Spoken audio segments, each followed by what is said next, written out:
नमस्कार। बड़े दिन से सोच रही थी आप लोगों से बात करने के लिए, लेकिन समय कैसे बीता जाता है पता ही नहीं चलता। आप सभी जानते हैं कि आजकल घर में काम-काज सबके लिए ही बढ़ गया है।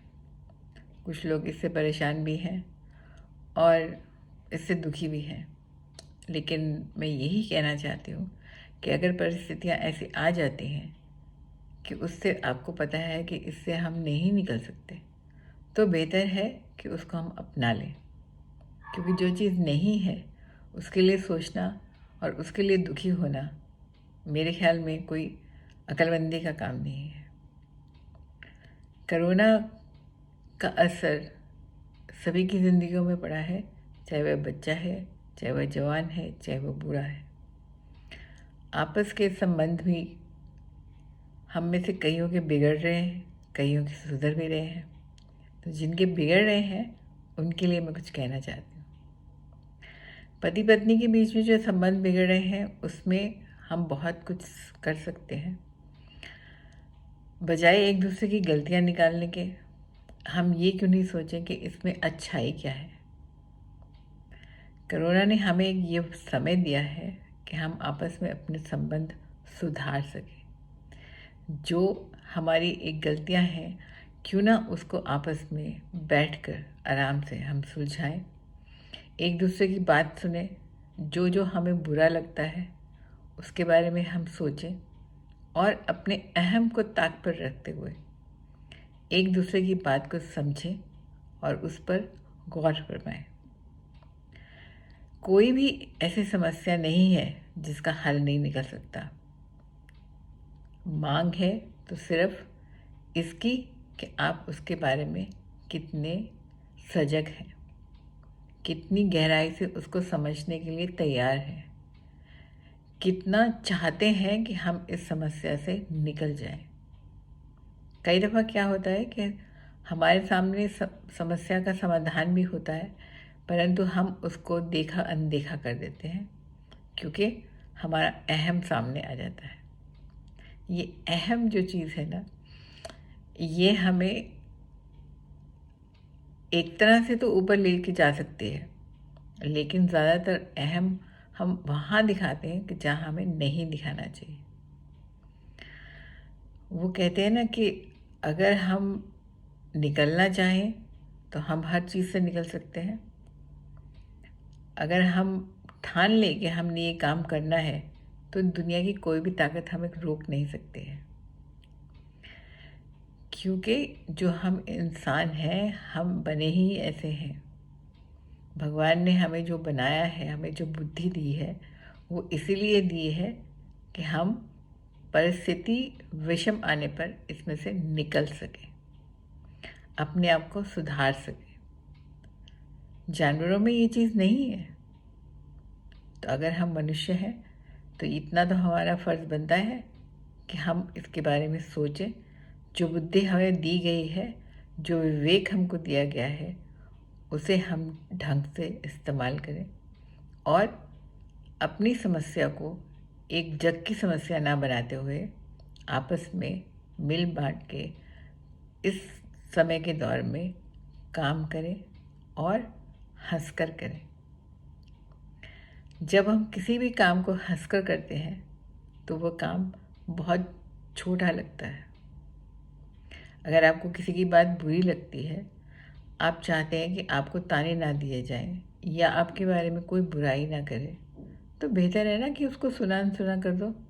और नहीं है तो आजकल तो बड़ी अच्छी चीज़ निकली हुई है, कानों में माइक डालें और गाने सुने। ना किसी की सुनेंगे, ना बुरा लगेगा, ना जवाब देना पड़ेगा। है ना पते की बात? आजमा के देखिए, कारगर रहेगा। क्योंकि अगर हम उसके बारे में ही सोचते रह जाएंगे तो फिर तो हम किसी नतीजे पे नहीं पहुंच सकेंगे। गीता में श्री कृष्ण भी कहते हैं ना कि मैं तो रचयिता हूँ, ये मेरी माया है, मैंने इसको चलाना ही है क्योंकि ये मेरा काम है। लेकिन इस माया में से आपको कितना इसमें फंसना है, या विवेक बुद्धि को रखते हुए इसमें से बाहर निकलना है, ये मैं आप पर छोड़ता हूँ।